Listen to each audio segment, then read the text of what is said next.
Just saying we could be funny, like those Volkswagen people. You see this yet? I have. I don't know what I hate about it the most, the ad or the car. You know, they did one last year, same kind of smirk. Remember Think Small? It was a half-page ad and a full-page buy. You could barely see the product. I don't get it. Elvis just got back from West Germany. Why not put him in it?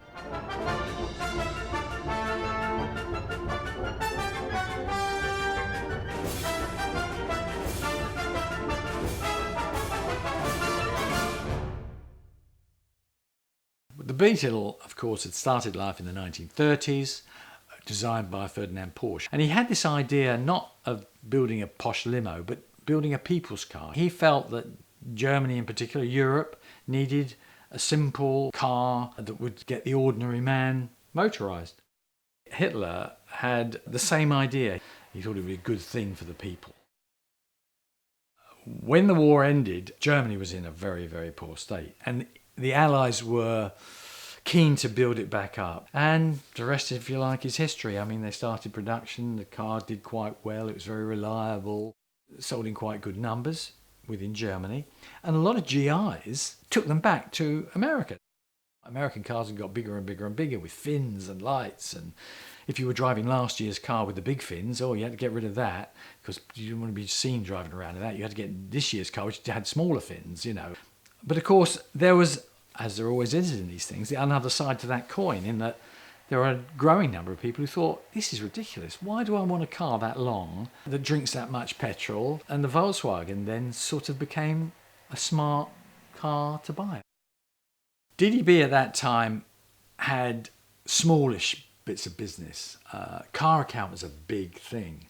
Although Volkswagen's budget wasn't like Ford or General Motors, I think there was a feeling that if the agency got this car account and did some good work on it, it could land one of the big boys. I think Birnbach also was a bit of a lover of the underdog. A lot of his clients were quirky. A lot of them were Jewish products, ironically. And of course, this was the complete antithesis. You know, this was a born in the Nazi era German car. To be completely honest, I was wondering what was going on in Birnbach's head because it really had Nazi connotations to it, the car.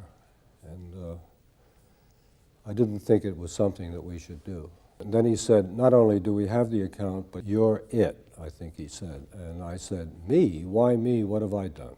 Off we went to the fatherland. And it was a gigantic room. It looked like a football field. They kept us together in one spot, and they unveiled the first Volkswagen as designed by Porsche with a little help from Hitler. And they showed us maybe the millions that came off the assembly line. A couple of other little things. I snuck off, and Julian looked at me like, uh-oh.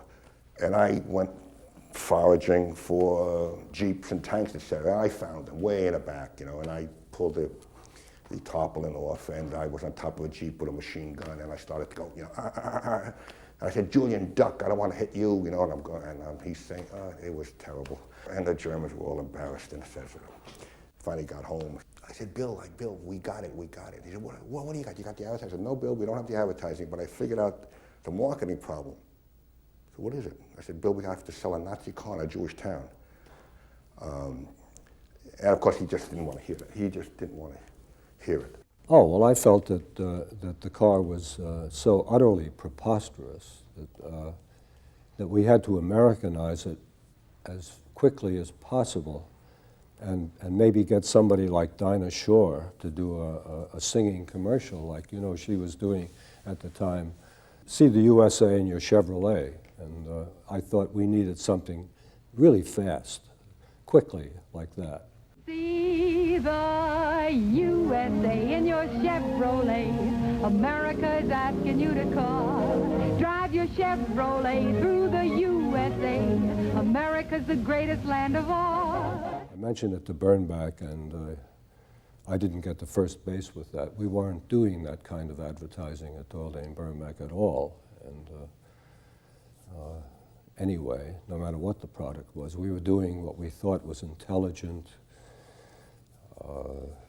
Don't underestimate the public type of advertising. I put together 3 of them. We needed them, and then remember I went to St. Thomas with my wife, rather depressed about the whole thing. And I came back, and people were talking about them. I mean, at parties, everywhere. They were talking about these Volkswagen ads. I guess I had another look at them. I didn't quite get it myself, because they were so simple that they were simplistic, I thought, but they weren't. Apparently they weren't. I don't think people realised quite how vulgar advertising had become at that time, which is why the work of Dordane in New York was so revolutionary. I mean, no one had really realised that how awful it was before, and therefore how amazing a Dordane ad, and particularly a Volkswagen ad, looked in a magazine that was filled with rubbish. And so you suddenly come across these beautifully pristine, simple, desperately simple ads, and they stuck out like a sore thumb, you know. We just took black and white photographs of the car, and with a minimum of retouching, no models except when we needed somebody to drive it or to push it. Like we said in one ad, if it runs out of gas, it's easy to push. So we had a man pushing it, and that's why he was there. So the directness of the photography, I suppose, was really remarkable. The cars were in limbo. There were no backgrounds at all, nothing but the car. And I did a lot of things to that car. I showed it very dirty. I showed damaged Volkswagens. When we were talking about the availability of spare parts, nobody had ever seen a dent in a car ad. At one time, we didn't show the car at all. We just showed the psych, which was just a blank white page, and said no point in showing the new Volkswagen. It still looks the same. And of course, that negative was a big fat positive. Bill Bernbach, first the Volkswagen campaign, then the Avis campaign, then the Levy's campaign. You began doing anti-advertising. Instead of pretending your product was fabulous, you would take what was wrong with your product and turn it into something honest that would make people want it. The same thing with Lemon. That was theoretically a bad thing to say about a car. The idea there was that we showed a perfect-looking car, but claimed there was a blemish on the glove compartment, and therefore that car missed the boat. It was the simplicity of it, of course, that was the first thing that attracted you to it. It was incredibly simple. And of course, simplicity is the hardest thing to achieve. Getting something to be really powerful and simple is incredibly difficult. The other thing was its wit. And the other thing was that it laughed at itself. And nobody did that in advertising. The thing about the way they looked and everything, you have to put down to Helmut Crone. He was a Bauhaus-influenced art director. The page was neat, clean, simply laid out. The typeface was a bit like the car. It didn't have any fussiness about it. It was straightforward. It did its job. He shot the car without any crap around it because that was the purest way of showing the car. The copywriting, too, was very ordinary, straightforward, offhand. It spoke like a New Yorker at the racetrack. And in fact, Julian Koenig, the guy who wrote it, spent most of his time at the racetrack. Crone was always complaining he wasn't in the office. It was Levinson, Bob Levinson's copy that was the most influential to all of us. And it was an attitude to how you speak in an advertisement, which was absolutely revolutionary. He put at the top of the copy, "Dear Charlie," and then wrote the copy as if he was talking to his best friend. And he always put at the bottom, "Yours sincerely and best, Bob." And all he ever did was obliterate "Dear Charlie," take off the bottom bit. That's how they got the tone of voice.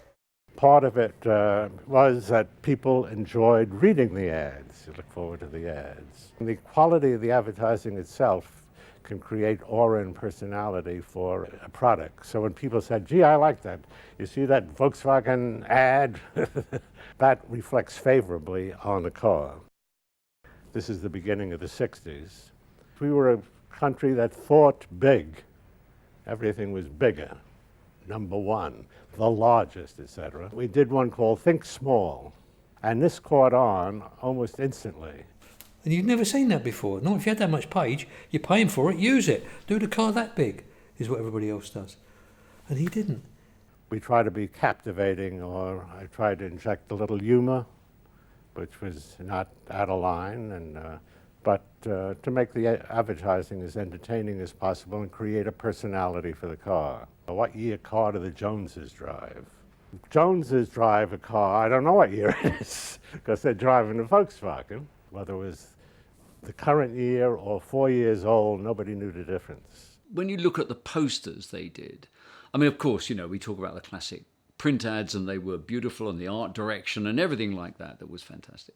But in some ways, you know, I'm looking at the posters that they did, and they're even a more refined sort of version of the campaign, and actually in many ways are even better. You know, wonderful examples of taking, you know, a big idea and reducing it down to a simple, powerful thought to enhance that idea. There was extra headroom in the Beetle, and they could have done an ad. If in England you might have done an ad with a policeman with his helmet on inside the car, showing, you know, dramatically, charmingly indicate how there was extra headroom. The idea of getting the tallest basketball player in America and trying to get him in the Beetle, and then him not to be able to get in it. And then in the copy saying, but don't worry if you're not 6'7" or whatever it was, because his teammate, who's only 6'2", got in just fine. I mean, that's just a fantastic idea. Yeah, the one that mainly knocked everybody on its arse was the moon landing. When they just, all they had the next day was a picture of the shuttle, and it just said it's ugly but it gets you there. The VW logo didn't say anything else. People were tearing that out of the papers and pinning it on their walls. It was so cool. It was so understated. It was so, we don't have to shout. We don't have to put everything. We'll treat you like you've got the brains to work it out. The great commercial that influenced, I think, every single commercial director was the Volkswagen snowplow commercial, which is so brilliant because it's desperately simple, and yet it's so fantastically, it explains how brilliant that particular car is. How does the man who drives the snowplow get to the snowplow? In fact, I think that he actually uses the word drive as the verb twice. Get would be slightly better.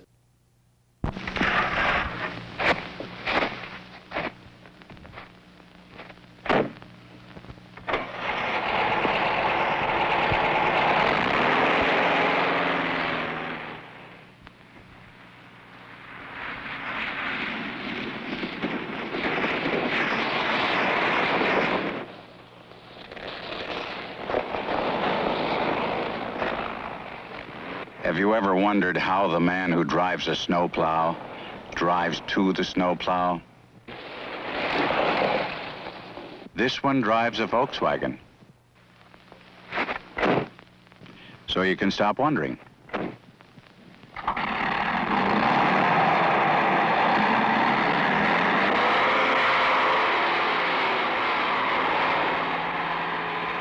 There's a sensational shot of the snowplow going across foreground, revealing the funny little Volkswagen in the background, which is how he got to the snowplow.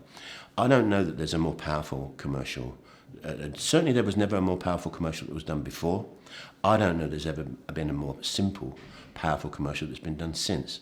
And boy, did we try to copy it. You have to kind of love the funeral as a TV spot. I mean, you know, the idea that you're going in, you're selling this idea to advertise your car. You go to the client and you say the script basically will be a funeral, all right? And you go, what? A funeral? You must be. Yeah.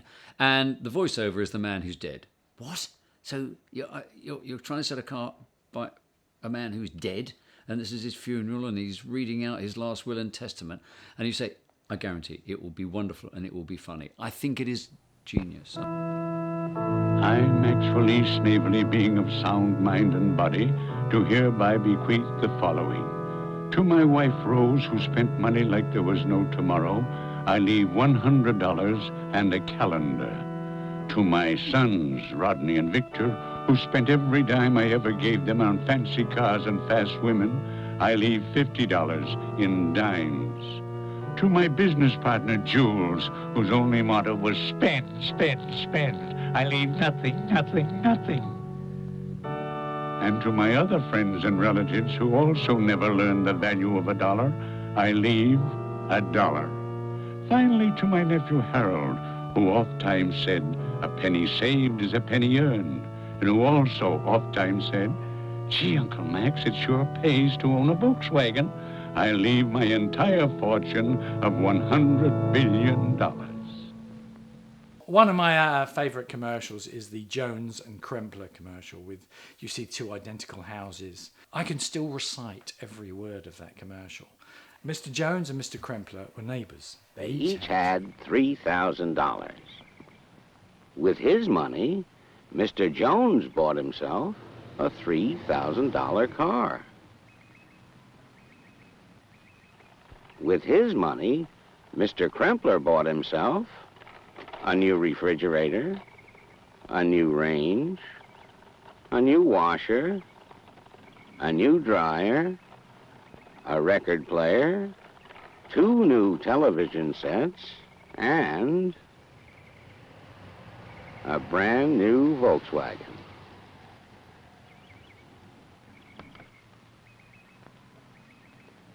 Now Mr. Jones is faced with that age-old problem, keeping up with the Kremplers.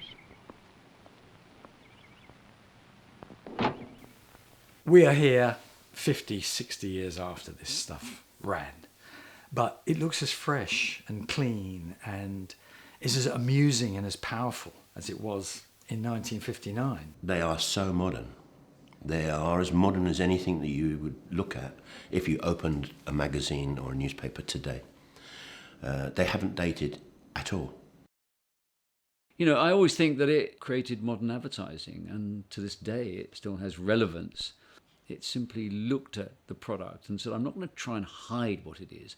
I'm going to take what it is, i.e. that it's ugly but it works, and actually I'm going to turn that into a value. And there's so many lessons people can learn from that, not just in advertising, but in politics and in entertainment and in all kinds of areas, when they should sort of look at the Volkswagen campaign and say, that's the way to think and be. I think it was the right car at the right time, treated in the right way. It was a brilliant campaign, and it was something that Julian understood from the beginning, that this was an ugly little or sweet little bug, and it was a beetle, and that America should think small.